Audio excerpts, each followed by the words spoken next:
I love spicy food, like chili peppers. I also love sweet food, like delicious vanilla ice cream. And I'm wondering, can I combine my love of heat with my love of sweet and make the ultimate spicy dessert? Well, I think it's time to find out.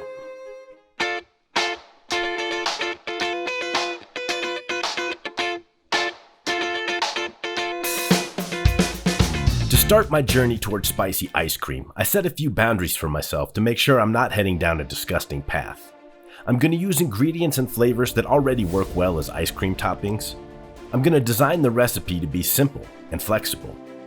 It needs to be spicy enough that the ice cream plays a real role in cooling down your mouth as you burn it, and as always, it has to be gluten-free.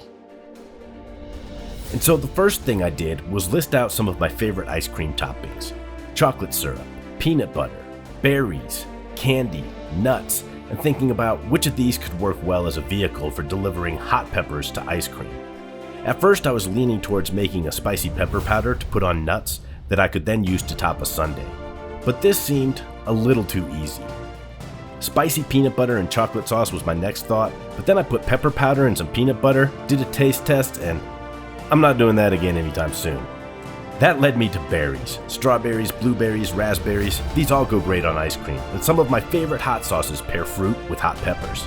So maybe I'm onto something here. I looked in the fridge to see what I had on hand, and to my delight, there was blueberries and black grapes that I thought would be perfect for this project. I also happen to have a big supply of purple and dark red peppers from my garden this year, ranging from mild to super hot, perfect to match with the color of the berries. And now, all I have to do is come up with the recipe. Follow along, this is the fun part. If you miss a step, don't worry, I'll put instructions in the description below.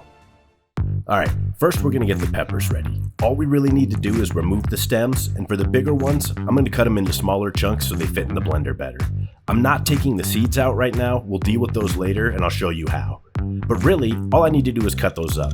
The small ones, I'm just going to rip the stems off and toss them in the blender. We're also going to need a little bit of red wine vinegar and distilled white vinegar. Give this a good blend. It does not need to be perfectly smooth and pureed. This is just step one. It'll go through an awful lot more times in this blender. Now we'll add a little bit more distilled white vinegar and our blueberries. On top of the blueberries, we'll put more blueberries, and then we're going to blend it up again. So the blender is going to turn this beautiful purple color as you get into it. It doesn't need to be perfectly smooth yet. We'll put our grapes in. I've got about 1.5 pounds of those here, which will make this an even more beautiful purple color. And then we can go ahead and pull this off the blender. And you'll notice I'm one of the messiest pourers you'll ever see, so don't mind the splash. Also, don't do that. That sucks. Now we have this beautiful purple sauce and it's ready to be strained. You could strain this through a typical sieve, but that takes forever.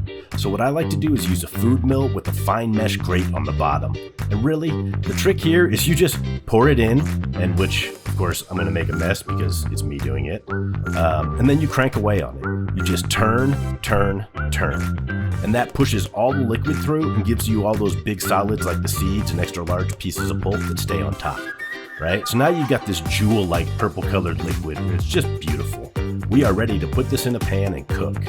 Put it on your stovetop, of course, make a mess if you're pouring like me. Go ahead and turn that on to a pretty high heat, maybe a medium high. You'll want to bring it up to a boil, and then you're going to go ahead and put in a cup of light brown sugar and give that a really good stir. You want to make sure that it is fully incorporated. And then you'll want about a teaspoon of xanthan gum. This helps to act as a binding agent and make sure everything is nice and emulsified. You can now bring this up to a boil, and you're going to want to cook it for about 20 minutes at a healthy simmer. This will really help reduce it. And then from there, you can pick it up and pour it into a heat-proof bowl.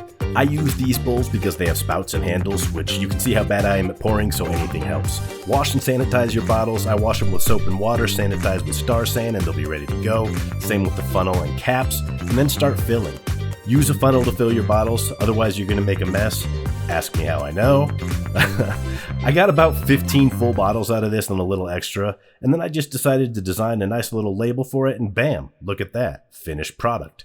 I think these look really cool. It should be a really nice spice cream sauce. And so now, let's just top up our ice cream so we can have a taste.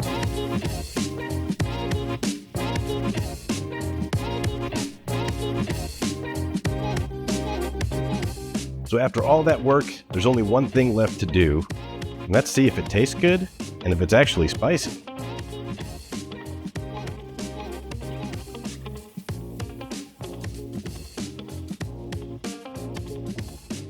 Right off the bat, you taste the peppers, and then as soon as you start chewing a little bit, you get the fruit from the blueberry, the grapes.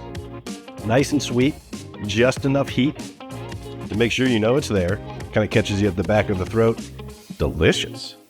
I did put a little chocolate sauce in there too because it's ice cream and I always put chocolate sauce on ice cream. I think we did it. Combined my love of sweet with my love of heat and made an awesome spice cream sauce. I'd love to hang around and talk, but I gotta eat this.